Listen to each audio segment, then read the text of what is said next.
अगली बड़ी खबर आपको बताते हैं और बड़ी दिलचस्प खबर है। कानपुर का नाम सुना होगा, वैसे तो चमड़ा उद्योग के लिए मशहूर है। पिछले दिनों इत्र वाले भाई साहब के यहां से बहुत कैश निकला, लेकिन कैश अभी भी निकल रहा है। कानपुर में फिर कैश निकला। ये तस्वीरें देख रहे हैं आप, ये तस्वीरें आपको याद होंगी। ये पीयूष जैन के घर का कैश था। कानपुर में कैश ही कैश निकला। कई दिनों तक गिनती चलती रही, नोट गिनने की मशीनें मंगाई गई। इतना कैश निकला, इतना कैश कि गिनते गिनते थक गए। बहुत से बीमार हो गए गिनते गिनते। लेकिन अब कानपुर में फिर कैश निकल रहा है। अब इत्र वाले भाई साहब क्या नहीं, अगली तस्वीर दिखाइए। अब सुनार साहब क्या निकल रहा है। राधा मोहन पुरुषोत्तम दास ज्वेलर्स हैं ये, उनके यहां आईटी की रेड पड़ी है और ऐसी कई ठिकानों पर रेड हुई। अगली तस्वीर दिखाइए। ये आईटी की रेड पड़ी है जिस ठिकाने पर, ये वो तस्वीर देख रहे हैं आप। अगली तस्वीर दिखाइए जरा। ये कैश देख रहे हैं, ये सिर्फ एक बैग है। 5 दिन से गिनती चल रही है, अब तक संपत्ति की गिनाई खत्म नहीं हुई है। ये सिर्फ एक बैग देख रहे हैं आप। अगली तस्वीर दिखाइए। ये देखिए काउंटिंग मशीन यहां भी पहुंच गई है। तो कानपुर में एक एक कर कैश निकलने का सिलसिला जारी है। जरा देखिए, इत्र के बाद सुनार, कैश ही कैश। देखिए रिपोर्ट।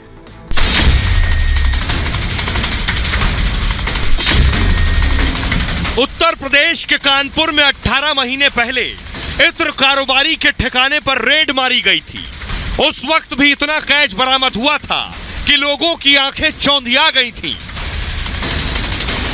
अब एक बार फिर कानपुर में आयकर विभाग की बड़ी कार्रवाई जारी है। इस बार भी करोड़ों का कैश और सोने के बिस्किट बरामद हुए हैं। इनकम टैक्स की टीम लगातार मौजूद है, जो पुलिस बल है वो भी यहाँ पर मुस्तैद है। साफ तौर पर पुलिस की निगरानी में ही सब कुछ किया जा रहा है और जो टीम्स हैं वो अंदर लगातार कर रही हैं। अभी फिलहाल जो दूसरी मशीन थी नोट गिनने की, वो भी अंदर जा चुकी है, चूँकि ऐसा अनुमान लगाया जा रहा है कि भारी मात्रा में जो कैश है वो बरामद हुआ है। सवाल यही है कि करोड़ों के कैश और सोने के बिस्किट रखने के पीछे की मंशा क्या है। जाहिर है टैक्स की चोरी के लिए कारोबारी ऐसे खेल खेल रहे थे, लेकिन अलर्ट आयकर विभाग ने उनका पर्दाफाश कर दिया। आइए अब मैं आपको बताता हूं कि कितना कैश निकला है। पैसा ही पैसा। 5 दिन से गिनाई चल रही है, अब तक गिनती कैश की खत्म नहीं हुई है। अभी न जाने कितना और मिलने वाला है। देखिए जरा, ये देख रहे हैं, ये ढेर लगा है और नोट सब 500 के हैं। समझदार थे, 2000 का बंद हो गया तो 500 ही जोड़ के रखे थे। और ये देखिए सोना भी देख रहे हैं आप, सोना भी निकला है। इनको पहचानते हैं, ये भी कानपुर से हैं। इत्र वाले पीयूष जैन बहुत दिन जेल में रहे, अभी जमानत पर बाहर आ गए। कानपुर में इत्र कारोबारी पीयूष जैन की यहां रेड हुई थी।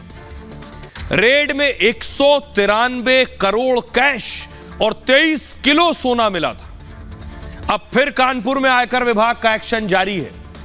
अब तक 8 करोड़ कैश, 70 किलो सोना बरामद हुआ है। देख रहे हैं जरा, कैश से ज्यादा सोना है इस बार। 70 किलो सोना, 200 करोड़ रुपए के जेवरात भी बरामद हुए हैं। 200 करोड़।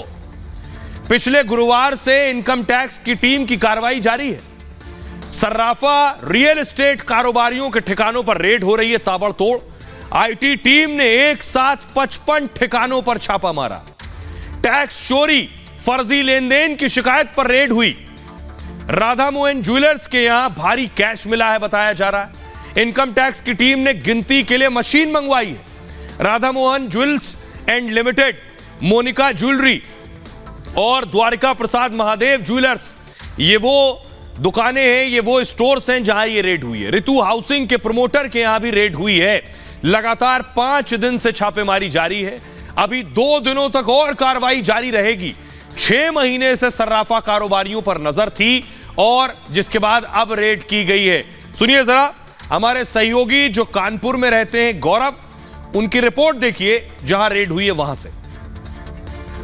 जिस तरह से रियल एस्टेट कारोबारी अपना जो काला पैसा था वो सफ़ेद करने के लिए इस तरह से इन व्यापारियों के साथ मिलकर एक नेक्सस चला रहे थे, जिसमें साफ तौर पर जो कर्मचारी हैं उनका उपयोग कर रहे थे। उनके द्वारा जो फर्म है वो खोल करके और जो फर्जीवाड़ा है वो किया जा रहा था। साफ तौर पर सेल परचेज दिखाई जा रही थी। 200 करोड़ की सेल परचेज ड्राइवर्स के नाम पर दिखाई गई थी, जिसके चलते इनकम टैक्स की टीम लगातार इनको रेडार में रखे हुई थी। और अब तकरीबन 6 महीने बाद इस तरह का जो इनका बिजनेस था उसको देखते हुए छापेमारी की गई है और उसके बाद अब ये कार्रवाई लगातार आज 5वें दिन जारी है।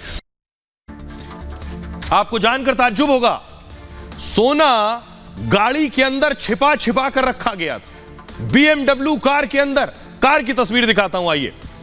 ये देख रहे हैं, ये गाड़ी आप देख रहे हैं, इस गाड़ी के अंदर सोना रखा गया था। यानी घर में तो भरा था, जो चोरी का था या इनकम टैक्स की, वो गाड़ी में भरा था। अगली तस्वीर दिखाइए। ये देख रहे हैं, ये सब हटाया गया, गाड़ी के अंदर की तस्वीर आप देख रहे हैं। सब कुछ उलट पुलट कर दिया गया है, गाड़ी के अंदर सारी एसेसरीज हटा दी गई है, सीट हटा दी गई है, डैशिंग बोर्ड हटा दिया गया। ये सब अंदर से सोना ही सोना निकला है। गाड़ी में कितना सोना था देखिए जरा। गाड़ी की तस्वीर मैं आपको दिखाऊंगा और उसके बाद दिखाऊंगा घर भी सोना उगल रहा है, स्टोर भी सोना उगल रहा है और गाड़ियां भी सोना उगल रही हैं। देखिए जरा, ये सोना इतना है गाड़ी पर, ये देख रहे हैं आप, ये गाड़ी का दरवाजा खुला तो सोना ही सोना। रेड के दौरान आईटी टीम ने एक कार की चेकिंग की, कार खड़ी थी। ये कार राधा मोहन ज्वेलर्स के परिवार की बताई जा रही है। घर के सामने खड़ी BMW कार की सीटों की चेकिंग की गई, कार की मैट हटाई गई। मैट हटाते ही अधिकारी चौंक गए, दंग रह गए। मैट के नीचे सोने के बिस्किट रखे हुए थे, 12 सोने के बिस्किट मैट के नीचे बिछे थे। सोने के बिस्किट को बड़े करीने से मैट के नीचे छिपा दिया गया था। सोने के एक बिस्किट का वजन 1 किलो था, 1 किलो का एक बिस्किट।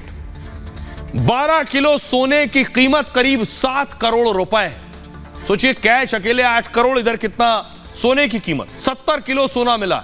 जिस तरह से सोने के बिस्किट बरामद हुए, आईटी टीम को सोने की तस्करी का भी शक हो रहा है। तस्करी को लेकर भी आईटी टीम जांच कर रही है इस वक्त। यह बहुत बड़ी रेड है, आप अंदाजा लगा सकते हैं कि जो कुछ निकल रहा है ये अभी शुरुआत भर है। यह भी कानपुर है। अगली तस्वीर देखिए जरा, ये आईटी रेड हुई है। आईटी रेड अभी भी चल रही है, लेकिन सवाल यह है कि फर्जीवाड़ा हो कैसे रहा था, कैसे फर्जीवाड़ा हो रहा था, क्या कर रहे थे, कैसे पता चला, कैसे पकड़े गए। ड्राइवर इनका सोना बेच रहा था, ड्राइवर, सब कुछ ड्राइवर के नाम, नौकरों के नाम था। देखिए जरा, हो ये रहा था। जब पुलिस को कैसे पता चला, आईटी की टीम को काफी दिनों से शिकायत मिल रही थी, कानपुर के कुछ ज्वेलर्स फर्जीवाड़ा कर रहे हैं। आईटी रेड के दौरान फर्जीवाड़े के सबूत मिले, 1500 करोड़ के फर्जी बिल। अब सोचिए, फर्जी बिल 1500 रुपए के नहीं, 1500 करोड़ के फर्जी बिल। कुछ ज्वेलर्स रियल एस्टेट में बड़ा निवेश कर रहे थे, ज्यादातर संपत्तियां नगद में खरीदी गई, ड्राइवर नौकर के नाम पर खरीदी और बिक्री हुई। यानी मालिक नहीं, नौकर और ड्राइवर खरीद रहे थे और बेच रहे थे। ड्राइवर के नाम पर फर्जी कंपनियां बना दी गई, उनके आधार और पैन कार्ड पर कंपनियां रजिस्टर कर दी गई। रेड में सोने की बिक्री का 200 करोड़ का बिल मिला है। 200 करोड़ का सोना बेच दिया। किसने बेचा? बिल ज्वेलर के ड्राइवर के नाम है। 200 करोड़ का सोना ड्राइवर ने बेच दिया। सोने की बिक्री से मिले पैसे रियल एस्टेट में लगा दिए। बंद हो चुकी कंपनियों के नाम पर यह खरीद बिक्री हुई है। ज्वेलर्स के चार्टर्ड अकाउंटेंट भी संदेह के घेरे में आ गए। फर्जी बिल के जरिए काले धन को सफेद किया जा रहा था। अब जरा सुनिए, हमारे रिपोर्टर गौरव ग्राउंड जीरो पर मौजूद है। अभी भी आईटी की रेड चल रही है, गिनाई चल रही है, संपत्ति निकलकर सामने आ रही है। गौरव क्या बता रहे हैं, सुनिए। इनकी जो कंपनी है, इनसे जुड़े जो ट्रांजैक्शंस हुए थे, उनके यहाँ भी जो छापेमारी है वो लगातार जारी है।